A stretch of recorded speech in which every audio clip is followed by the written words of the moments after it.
नमस्कार, मैं हूं सत्यम और आप सभी का स्वागत है आपके अपने YouTube चैनल सम्राट की आवाज में। दोस्तों, जैसा कि मैं पिछले वीडियो में वादा करके फिर से वापस आ चुका हूं और आज आपके इस वीडियो में आपको मैं बताने वाला हूं ई श्रम कार्ड के बढ़ते हुए धांधली के मामलों के बारे में अपडेट कराना चाहता हूं। अगर आपने ई श्रम कार्ड बनवा चुके हैं तो आपको उसके लाभ हानि या फिर उसके बारे में अपडेट्स आपको मिल गए होंगे कि क्या लाभ है, उससे क्या हानि है, या फिर उस श्रम कार्ड को बनाने से आपको क्या फायदा होने वाला है। अगर आपको अभी तक नहीं पता है या फिर आपने अपना श्रम कार्ड नहीं बनवाया है तो आप मेरे चैनल के नीचे वीडियोज में जाके अपना श्रम कार्ड अपने फोन से कैसे बनाना है ये भी जान सकते हैं, और श्रम कार्ड के क्या लाभ हैं और क्या हानियां हैं, और विगत वर्षों में या फिर आने वाले समय में आपको इसके क्या क्या लाभ मिल पाएंगे, उसकी पूरी जानकारी आपको हमारे नीचे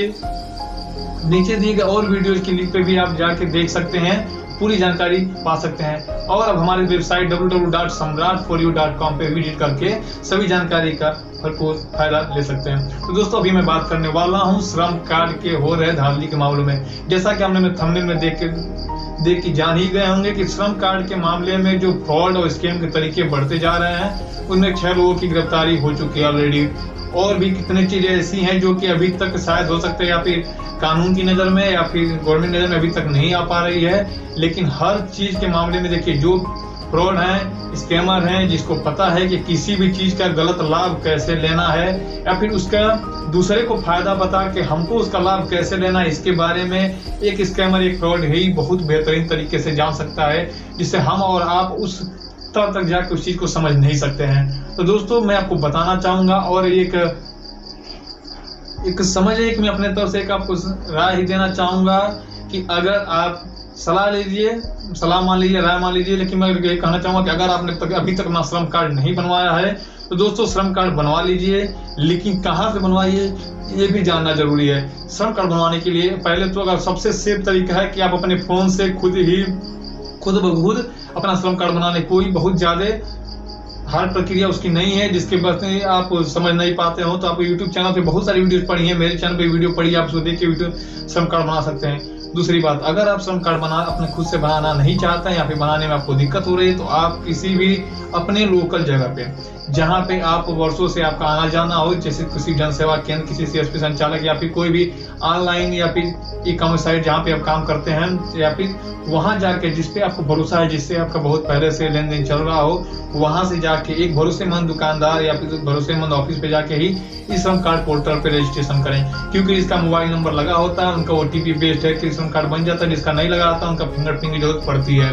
लेकिन ये बात आपको तब पता चलेगी जब आपके खातों से पैसा जा चुका होगा। तो क्योंकि मैं बस इतना कहना चाहूंगा, अगर आप श्रम कार्ड अब तक अभी नहीं बनवाया तो बनवा लीजिए, लेकिन आप लोकल में जो आपके गांव घूम के कैंप लगाते हैं तो उनके बारे में, मैं ये नहीं कह रहा हूँ सभी बुरे हैं,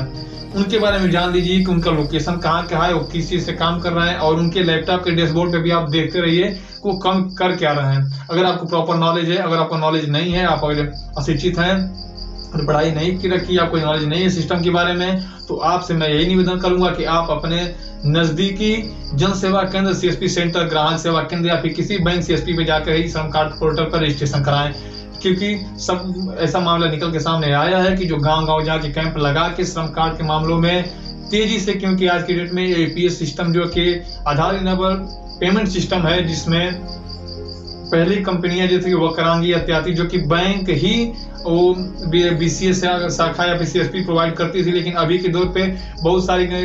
ई-कॉमर्स कंपनियां, नेट बैंकिंग कंपनियां इस फील्ड में उतर चुकी हैं, और इनका छोटा APS पोर्टल, या फिर छोटा क्यों है, सबका प्रोसेस सेम है, लेकिन एक बहुत कम अमाउंट में, बहुत कम प्रोसेसिंग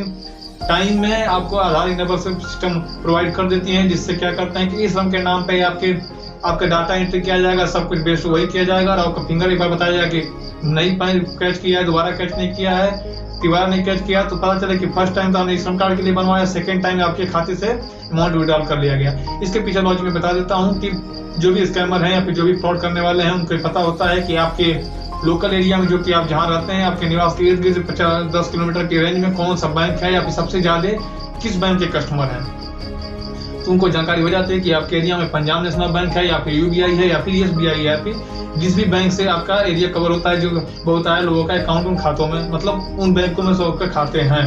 तो एक अनुमानित लागत बना के अब 2000-3000 रुपये डेबिट करते हैं, क्योंकि उनको पूरी प्रॉपर नॉलेज नहीं है। कुछ तो हैं जो पहले अकाउंट चेक भी कर रहा है, उसके बाद डेबिट कर दे रहा है, और आपको जरा भी शक नहीं हो रहा है, क्योंकि जब तक वो सिम कार्ड दे के आपको चले जाएंगे। और अक्सर ऐसा करने वाले वही लोग होते हैं। आपके लोकल लोग अगर हैं, वो जाके गांव में कैंप लगाते हैं, आपकी सुविधा के लिए काम करते हैं, तो बहुत अच्छी बात है, बहुत ही सराहनीय कार्य है जो कि आपकी मदद के लिए पहुंच पाते हैं, और अच्छा भी है। मैं चाहता हूं कि बहुत दिल से काम करते रहें, उनको दिल से धन्यवाद बोलूंगा। लेकिन अगर जो आपसे बहुत दूर के हैं, जिसको आप जानते ही नहीं है, वो किसी अदर प्रदेश या फिर स्टेट या फिर जिले डिस्ट्रिक्ट से बता रहे हैं और कहे कि हमको गवर्नमेंट ने अपॉइंटमेंट किया है या फिर सीएससी ने अपॉइंटमेंट किया है, तो आप ठीक है, मैं मानता हूं उसने अपॉइंटमेंट किया है, लेकिन कौन सही है कौन गलत है ये आप जान नहीं पाएंगे, क्योंकि किसी के चेहरे पे कुछ भी नहीं लिखा होता है, या चाहे मैं हूं या फिर आप हो या फिर कोई अदर पर्सन। जब तक आपके साथ फ्रॉड नहीं होता है तब तक आपके लिए सभी देवता समान है। जिस दिन फ्रॉड हो जाएगा वही इंसान आपके लिए राक्षस दिखने लगेगा। तो कहने का मतलब एक ही है कि अगर आपने श्रम कार्ड बनवा रहे हैं तो आप अपने नजदीकी, जहाँ पे वर्षों से आना जाना आपका हो, सीएसपी है, बैंक संचालक, जहाँ पे आपको यकीन हो कि हमारे साथ फ्रॉड करेगा भी, तो आपको नॉलेज होना चाहिए कि हाँ हम यहीं पे गए थे इस पर्सन के पास या फिर इस बैंक सीएसपी के पास। जब भी कोई आपके पास फ्रॉड होगा तो आप स्टेटमेंट निकालेंगे, उसके बकायदे आईडी निकालेंगे, और आईडी पकड़ के कस्टमर को या फिर जिस संचालक पे है लोकेशन पहुंच पाएंगे। लेकिन जो पर्सन आपके अलग जिले से, अलग प्रदेश से आके आपका कमेंट बना के जा रहा है, तो अगर वो आपके साथ फ्रॉड करने के सोच से या नियत से आया है, तो पहली बात कि उसकी आईडी उसके नाम पे नहीं होगी, किसी अदर पर्सन के नाम पे होगी। अगर बाई चांस आपने उसकी जानकारी इकट्ठा कर भी ली, आप उसके पास पहुंच भी जाते हैं, तो वो बेचारा जिसको पता ही नहीं उसके नाम पे आईडी करके आपके अकाउंट खाते से डेबिट कर दिया जाता है। तो जब तक आप इसी को जान पाते हैं और आप 100, 200, 500, 1000 रुपये जाता है, तो आपको बहुत लोग कमेंट FIR तक नहीं करते हैं या फिर उनको जानकारी नहीं हो पाती, क्योंकि आजकल बैंकों में अटल पेंशन, PMJJY, APY, बहुत सारी ऐसी स्कीमें हैं जिसमें कस्टमर के खाते से ऑटो डेबिट अमाउंट कटता रहता है। तो उनको नॉलेज भी नहीं हो पा रही कि हमारे खाते से अमाउंट जो कटा है किसी ने निकाल लिया या फिर डेबिट हो गया, क्योंकि अधिकतर बैंकों का मर्ज होने की वजह से अधिकतर बैंक अभी पासबुक जो ई स्टेटमेंट है वो तो निकाल लेते हैं, जिसको नॉलेज हम निकाल लेते हैं, लेकिन बहुत सारे बैंक अभी पासबुक भी छापना या फिर प्रिंट करने से आनाकानी कर रहे हैं, क्योंकि अभी उनका सर्वर अपडेट हो रहा है बैंकों का मर्ज होने की वजह से। अभी पासबुक में है मर्ज हो रहा है, बाकी बहुत सारी सेटिंग्स होती है बैंकों की जिसको करने थोड़ा वक्त लग रहा है, और नया साल भी हो गया है, तो बैंक का क्लोजिंग डेट था, तो उसके बाद प्रोसेस करके वही प्रिंटिंग का प्रक्रिया जारी होगी। तब तक ये लोग काम कर ले रहे हैं, क्योंकि आप मेरी स्टेटमेंट निकालने जाएंगे और APS सिस्टम पे तो पिछले 10 दिन का ट्रांजेक्शन निकलेगा, उसके पीछे निकलेगा नहीं, और उसके पहले कुछ हुआ है तो आपको नॉलेज ही नहीं है, क्योंकि आप तो सामान्य तो श्रम कार्ड बनवा रहे थे। तो दोस्तों इन सब चीजों का ध्यान रखें। और अभी मैं यही बताना चाहूंगा कि क्योंकि एक केस आप देख चुके हैं कि कैसे ही श्रम कार्ड के लिए देखिए 6 लोग 5 लोग जेल भी जा चुके हैं, और बहुत सारे मामले निकल के आ रहे हैं, जिसके जैसे कुछ जानकारी मुझे मिलती है और इनके फ्रॉड के तरीके के बारे में मुझे नॉलेज होती है, तो मैं एक नेक्स्ट वीडियो तुरंत बनाने वाला हूं। और मैं नए नए वीडियो जितने भी स्कैम फ्रॉड के मामले निकल के आते रहेंगे, मैं सारी चीजों के बारे में अपडेट बताता रहूंगा, और आपको पहले भी वीडियो बता के आगाह कर सकता हूं और करता रहूंगा। ये सब जानकारी अपडेट पाने के लिए हमारे चैनल को सब्सक्राइब करें और हमारे चैनल को विजिट करते रहें और वीडियो देखें। आपकी नॉलेज और आपकी जानकारी के लिए सही चैनल पे आप विजिट किए हैं। तो दोस्तों आज की वीडियो में बस इतना ही। मिलते हैं नेक्स्ट वीडियो में एक नए टॉपिक के साथ।